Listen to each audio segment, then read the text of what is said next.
افرادی فیصلے نظر آ رہے ہیں، وہ فرد کے فیصلے نظر آ رہے ہیں۔ یہ نہیں ہو سکتا کہ ایک معزز جج کا فیصلہ سپریم کورٹ کے رجسٹرار کے سرکولر کے نتیجے میں کالعدم قرار دے دیا جائے۔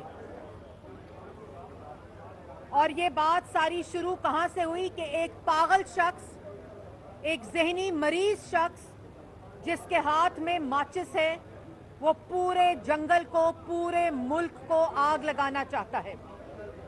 پہلے کاغذ لہرا کر سائفر کی کہانی گھڑی، آئین توڑا، اسمبلی توڑی، پریزیڈنٹ سے آئین شکنی کروائی، ڈپٹی اسپیکر سے آئین شکنی کرائی، اسپیکر سے آئین شکنی کرائی، اور اسی سپریم کورٹ نے، فل بینچ نے یہ فیصلہ دیا کہ یہ آئین شکن ہے، اس نے آئین توڑا ہے۔ اسی شخص نے پنجاب اسمبلی توڑی، خیبر پختونخوا کی اسمبلی توڑی، کیونکہ وہ جانتا تھا کہ وہ پکڑا گیا ہے۔ وہ اس عالمی سازش کے جھوٹ میں پکڑا گیا ہے جو بعد میں کہتا ہے کہ محسن نقوی نے وہ عالمی سازش کی تھی، وہ باجوہ صاحب نے نہیں کی تھی، وہ امریکہ نے نہیں کی تھی، وہ شہباز شریف نے نہیں کی تھی، وہ نواز شریف نے نہیں کی تھی، وہ محسن نقوی نے کی تھی۔ جب وہ دفن ہو گیا، لانگ مارچ فیل ہو گیا، جیل بچو تحریک فیل ہو گئی، پلستر اترنے کا ٹائم آ گیا، دہشت گرد زمان پاک میں پال کر پولیس کے سر توڑے گئے، پیٹرول بمز پھینکے گئے، رینجر اور پولیس کی گاڑیوں پہ پیٹرول بم پھینکے گئے۔ یہ بندہ الیکشن نہیں چاہتا ملک میں، یہ ملک میں لاشیں چاہتا ہے، فساد چاہتا ہے۔ اگر یہ الیکشن چاہتا ہوتا تو یہ استعفیٰ کیوں دیتا، یہ اسمبلیاں کیوں توڑتا؟ یہ ملک میں افراتفری چاہتا ہے، ملک میں انارکی چاہتا ہے، اور اس شخص کے پاگل پن کو فیسیلیٹیٹ کرنے کے لیے، اس کی سہولت کاری کرنے کے لیے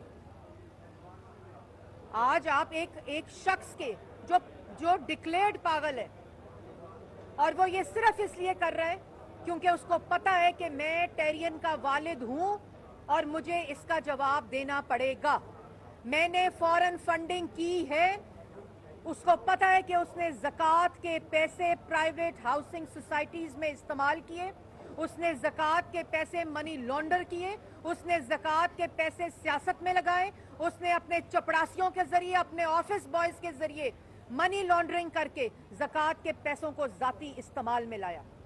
اس کو یہ بات پتا ہے کہ میں نے توشہ خانہ میں ڈاکے ڈالے ہیں، میں نے گھڑیاں چوری کی ہیں، اور اسی وجہ سے وہ یہ تماشا لگاتا ہے۔ لیکن آج سپریم کورٹ کے اندر مجھے یہ بتائیں کہ جو 9 بینچ نے سماعت سننی تھی، وہ اگر 3 ججز، ابھی یہ خبر آئی ہے کہ چیف جسٹس نے بینچ تشکیل دی ہے جس میں چیف جسٹس صاحب ہیں، جس میں اعجاز الاحسن صاحب ہیں، اور جس میں منیب اختر صاحب ہیں۔ یہ 3 ججز نے آج اگر یہ فیصلہ سنایا، وہ بینچ جو کوئی جج سننا نہیں چاہتا، وہ بینچ جس کے لیے جج چیف جسٹس نہیں مل رہے، وہ بینچ جو 9 سے 3 پر آیا اور دوسری طرف 4 سے 3 کا ایک فیصلہ ابھی اس وقت موجود ہے، جن سے ججز خود معذرت کر رہے ہیں، جس بینچ سے، وہ اتنا کنٹروورشل بینچ ہو چکا ہے۔ پاکستان کی عوام یہ دیکھ رہی ہے کہ یہ کیا ہو رہا ہے، اور وہ جج صاحب جو اس سماعت میں موجود ہی نہیں تھے، اعجاز الاحسن صاحب جو اس کی سماعت کے اندر نہیں تھے، وہ اس کی امپلیمنٹیشن بینچ میں کیسے ہو سکتے ہیں؟ اور اگر اس 3 بینچ نے اس فیصلے کا آج فل کورٹ بنانے کی بجائے فیصلہ کیا تو اس کو کون مانے گا؟ یہ بھی ایک سرکولر کے ذریعے کالعدم قرار دے دیا جائے گا۔ یہ نہیں ہو سکتا کہ اتنی جو سماعت کنٹروورشل ہو چکی ہے، جس کا پورا جو کانٹیکسٹ ہے، پہلے ہی اس پاگل ذہنیت، اس پاگل شخص کو 63A کو ری رائٹ کر کے اس شخص کے حوالے پنجاب حکومت کی گئی تھی۔ یہ بحران کی بنیاد ہی وہاں سے شروع ہوئی تھی، اور ایک شخص ہے جس کو سپریم کورٹ بلاتی ہے، اس کو گالی دیتا ہے، اس کو دھمکاتا ہے، اس سے دھاوا بولتا ہے۔ हाई कोर्ट बुलाती है तो जुलूस लेकर जाता है कि मैं छोड़ूंगा नहीं, जजेस को गाली देता है, धमकाता है। सेशन कोर्ट बुलाती है तो जज को कहता है ओ ज़ेबा जज, मैं तुझे देख लूंगा। जज के ऊपर, सुप्रीम कोर्ट के जज, हाई कोर्ट के जज, सेशन कोर्ट के जज के ऊपर एक शख्स हमला आवर है और उसको बेल रिलीफ मिलती है, उसको हर केस में रिलीफ मिलता है। और जो शख्स अदालतों के दरवाजे तोड़ता है, गेट तोड़ता है, धावा बोलता है, गाली देता है, धमकी देता है, आज उस पागल शख्स के लिए कोई फैसला भी आएगा तो वो कंट्रोवर्शियल होगा। और ये बात बड़ी कैटेगोरिक है कि 3 चीजें, ये समाअत 9 जजेस से शुरू हुई, वो 3 पर आ गई है। दूसरी तरफ 4 से 3 का फैसला मौजूद है। तीसरी तरफ जज हजरात इस समाअत से खुद माजरत कर रहे हैं, खुद इससे रिक्यूज कर रहे हैं। और चौथी बात कि पार्लियामान के अंदर जो बिल मंजूर हुआ है, वो बिल इस बात की निशानदही करता है कि ये एक बहुत दरीना मुतालबा था और ये एक ऐसी जो जस्टिस मंदोखेल का फैसला है कि ये जो 1 मैन का तासुर है, ये आमराना तासुर जो है, ये ख़त्म होना चाहिए। ये वकला बरादरी का भी था मुतालबा, ये बार काउंसिल्स का भी मुतालबा था और ये आम शहरी का भी मुतालबा था कि अपील का हक होना चाहिए। जजेस की कमेटी को सुओ मोटो का फैसला करना चाहिए, जजेस की कमेटी को बेंच बनाने का फैसला करना चाहिए ताकि बेंच फिक्सिंग का तासुर ख़त्म हो। और मैं मुबारकबाद पेश करती हूँ तमाम लॉयर्स को जिनकी प्रोटेक्शन का बिल कल पार्लियामान से पास हुआ है, जो वज़ीर आज़म ने वादा किया था। ये तमाम चीज़ें उस तासुर को ख़त्म करने के लिए कानून साजी पार्लियामान ने की है। तो उसके बाद, और ये जो आज ये पंजाब और खैबर पख्तूनख्वा के केसेस की समाअत हो रही है, इसमें ये तासुर कि इसका फैसला फुल कोर्ट नहीं बल्कि वो 3 बेंच जजेस का बेंच करेगा, जिसमें ऑलरेडी जस्टिस एजाजुल एहसन इस समाअत का हिस्सा नहीं है, वो इस 3 रुकनी बेंच का हिस्सा नहीं बन सकते। और जब अगर इसका फैसला आया, ये फैसला पाकिस्तान की आवाम नहीं मानेगी। और जो कल एक रवायत रखी गई है, मैं उसको भी कंडेम करती हूं कि एक जज के फैसले को सुप्रीम कोर्ट के रजिस्ट्रार का सर्कुलर कल अदम करार नहीं दे सकता।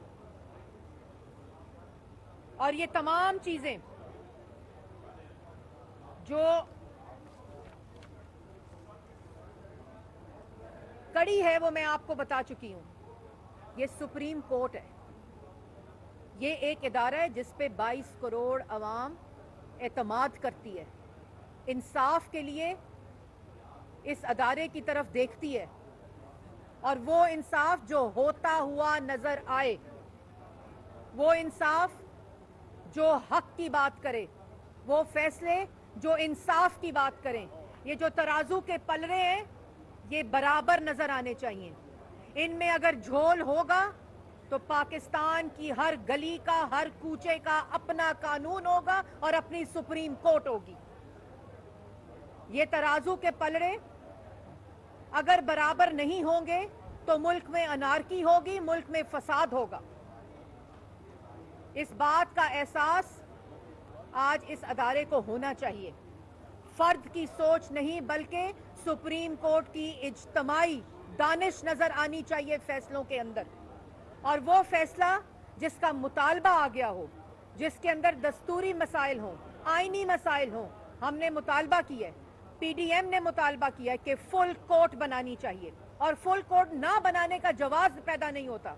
और एक पार्टी के कहने पे ये समाअत हो रही है, पाकिस्तान तहरीक इंसाफ, तो जो दूसरी मुल्क की जमातें हैं, जो दूसरी मुल्क की पार्टीज हैं, उसको इसका हिस्सा बनाकर फुल कोर्ट के जरिए इस केस को सुनना चाहिए।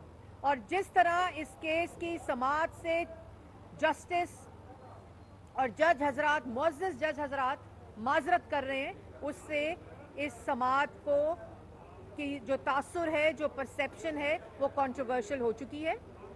चीफ जस्टिस साहब को चाहिए कि वो इस पे नज़रसानी करें, फुल कोर्ट बनाएं और वो 3 मेंबर का बेंच जो अभी अनाउंस हुआ है उसका फैसला क्रेडिबिलिटी ऑलरेडी लूज कर चुका है। और ये तासुर देना कि आपने ये फैसला करना ही है और वो जस्टिस साहब जो इसकी समात का हिस्सा नहीं है वो इसकी इम्प्लीमेंटेशन के फैसले का इसकी इम्प्लीमेंटेशन का फैसला करने का हिस्सा नहीं बन सकते। मरीम साहब ये बता दें कि जस्टिस एजाजुल हसन, जस्टिस मुनीब अख्तर साहब तो पहले ही अपना माइंड अप्लाई कर चुके हैं पिछले सलीम डोगर साहब के केस में, तो समझती नहीं है कि आईनी बुरहान का शिकार होगा, पहले ही हालात मुल्क के ठीक नहीं है। देखिए, ये मैंने जैसे पहले कहा कि ये ऑलरेडी समात आईनी बुरहान का तासुर दे चुकी है, जिसकी वजह से पार्लियामान ने एक्ट किया है और मुल्क के अंदर एक शख्स फसाद चाहता है, अनारकी चाहता है, लाशें चाहता है, उसको इलेक्शन से कोई सरोकार नहीं है, उसको किसी किस्म की कोई जमहूरी तर्ज का किसी उसकी जहनियत ही आमराना और फाशिस्ट है, वो चाहता ही नहीं है। लेकिन ये अदारों की जिम्मेदारी है और सुप्रीम कोर्ट की जिम्मेदारी है कि मुल्क को आईनी बहरान से बचाया जाए। अगर फुल कोर्ट नहीं बनता मैडम, अगर फुल कोर्ट नहीं बनता, 3 रुकनी जो बेंच है वो फैसला करता है, आपको कबूल होगा फैसला? देखिए, मैं पहले कह चुकी हूँ कि ये 3 रुकनी बेंच जो अभी chief justice of supreme court ने तश्कील दिया है, इसमें एजाजुल एहसन का जो प्रेजेंस है वो ऑलरेडी कंट्रोवर्शियल है, क्योंकि वो इसकी समात का हिस्सा नहीं थे, वो इससे वॉलंटरीली रिक्यूज कर चुके हैं, तो वो इस 3 बेंच जिसने फैसला करना है उसका हिस्सा नहीं बन सकते। इस वक्त कलेक्टिव दानिश, इस वक्त जस्टिस की जो परसेप्शन है वो ये मुतालबा करती है कि फुल कोर्ट बनाकर इसका फैसला किया जाए।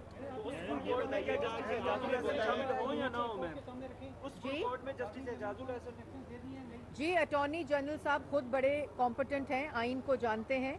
वो अभी बहस जब ये समात गालिबन शुरू हो जाएगी अभी, क्योंकि 3 रुकनी बेंच जो तश्कील दिया है, जिसको मैं ऑलरेडी कह चुकी हूँ कि वो ऐसा तासुर है कि ये इसका फैसला जो होगा वो अपनी क्रेडिबिलिटी ऑलरेडी लूज कर चुका है। और फुल कोर्ट बनाकर जो मैंने बात की है, एजी ने भी जो अटॉर्नी जनरल हैं और तमाम जमातों का, एक अगर जमात पाकिस्तान तहरीक इंसाफ है, उसकी मर्जी, उसकी अना और उसकी मंशा के ऊपर मुल्क का आइन नहीं चल सकता। तमाम जमातें जो पीडीएम की जमातें हैं, जो इत्तेहादी हुकूमत की जमातें हैं, जो पाकिस्तान की मेजॉरिटी को रिप्रेजेंट करती हैं, उनको इसमें शामिल किए बगैर वो फुल कोर्ट का मुतालबा कर रही हैं। और क्या वजह है कि एक फुल कोर्ट का मुतालबा आ चुका है तो फुल कोर्ट क्यों नहीं बनाई जा सकती? मैडम ये बताइएगा कि आपने कहा है कि ये बिल पास हुआ है, जिन जजों ने वज़ीर-ए-आज़म को नाअहल किया है या सजाएं दी है, क्या हुकूमत ऐसी कोई कानून साजी करनी जा रही है कि उनको सजाएं दे? आप उसकी हिमायत करती हैं? देखिए, मैं ये समझती हूँ कि जिन ने अपना हिस्सा डाला है किसी भी गैर आईनी काम में, उसका ताल्लुक जिस भी अदारे से होगा, उसको कानून के मुताबिक सज़ा देनी चाहिए। और जब तक वो अशखास उस कानून के और इंसाफ के कटहरे में नहीं आएंगे तो ये डेटरेंस कायम नहीं हो सकती कि आइंदा आने वाले जो जज हजरात हों, जो और अदारों से ताल्लुक़ रखने वाले हों, पार्लियामान से ताल्लुक़ रखने वाले वो लोग हों, हर किसी को आइन ये हदायत करता है, ये हुक्म देता है कि वो अपनी आईनी हदूद में रहें।